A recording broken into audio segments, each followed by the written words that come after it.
Ministro, eu queria falar com o senhor de um episódio que está repercutindo muito hoje.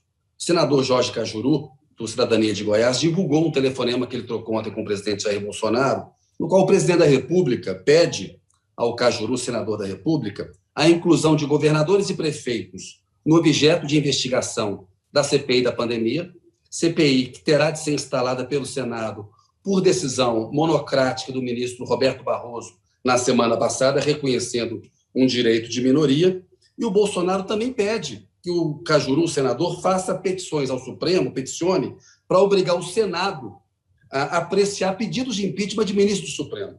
Né? A frase do Bolsonaro é essa: você tem de fazer do limão uma limonada, tem de peticionar o Supremo para colocar em pauta o impeachment, né? Também de ministro do Supremo.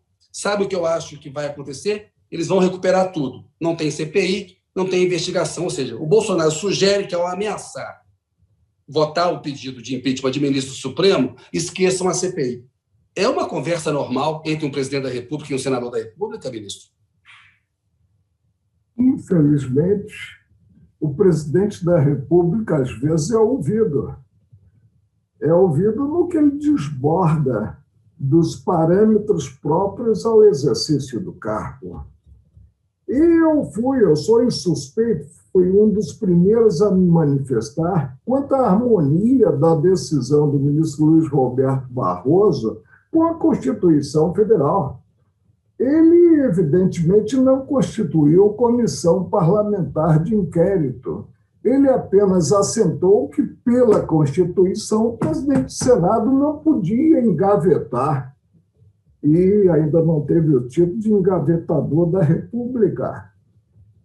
Não poderia engavetar o requerimento, porque a comissão parlamentar é, acima de tudo, instrumental da minoria, tanto que a Constituição prevê a comissão para apurar fato determinado e requerimento de pelo menos 1/3, não 2/3, dos integrantes da Casa.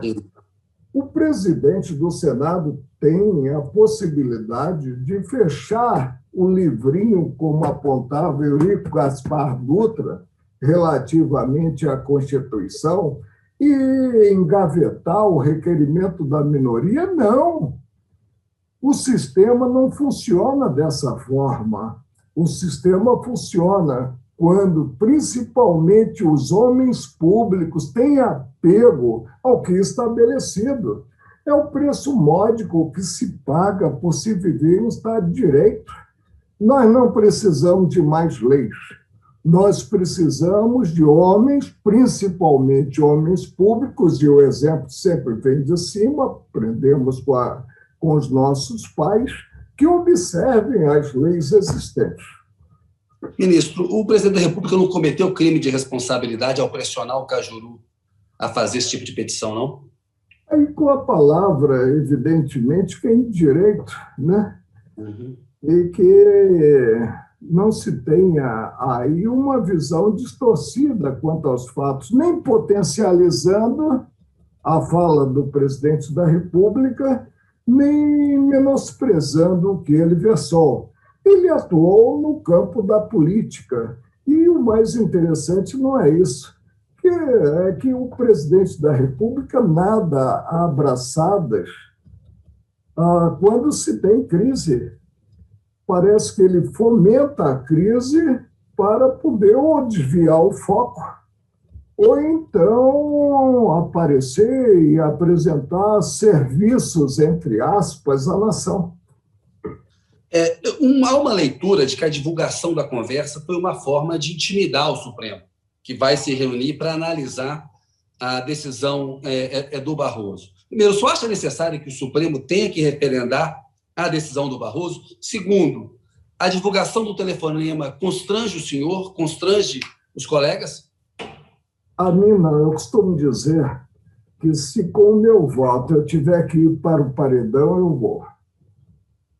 Aí, evidentemente, eu tenho uma valentia que pode ser tida por alguns como insana. O que ocorre em relação ao crivo do plenário? Tem-se o crivo relativamente à tutela de urgência nos processos objetivos. Refiro-me à DPF, refiro-me à DIN, refiro-me à declaratória de constitucionalidade. Quando pode o relator, substituindo-se ao colegiado, porque a tutela de urgência exige normalmente 6 votos, maioria absoluta, atuar em substituição a esse colegiado. E o faz no recesso, do dia 20 de dezembro ao dia 31, e nas férias coletivas de janeiro e julho. Nunca houve, eu estou lá há 30 anos, vou para 31 anos no dia de Santo Antônio. Nunca houve na história do Supremo a submissão de uma liminar em mandado de segurança para referendo ao colegiado. Acabei pela manhã de ponderar. Ponderei ontem à noite, porque não conseguira falar com o nosso presidente, mas junto ao ministro Luiz Roberto Barroso, que é o relator, e ponderei agora pela manhã, quando fazia a higiene matinal, ponderei ao ministro Luiz Fux. Não podemos abrir essas exceções. Qual é o critério? E como que o Fux reagiu? Como? Como o Fux reagiu? Não, ele reagiu, olha, eu vou fazer uma nova rodada de conversa, você tem razão. Eu disse, presidente, o que ocorrerá se diminuirá o Instituto do Mandado de Segurança? Se desautorizará o relator? E se gerará o que já está ocorrendo? Alguns senadores estão falando que vão aguardar o pronunciamento do plenário, que foi sinalizado, para cumprir ou não o que for decidido. Então, não vale a liminar implementada pelo relator, vale, e decisão judicial tem eficácia imediata e pode ser impugnada mediante recurso, que venha ao recurso por quem de direito.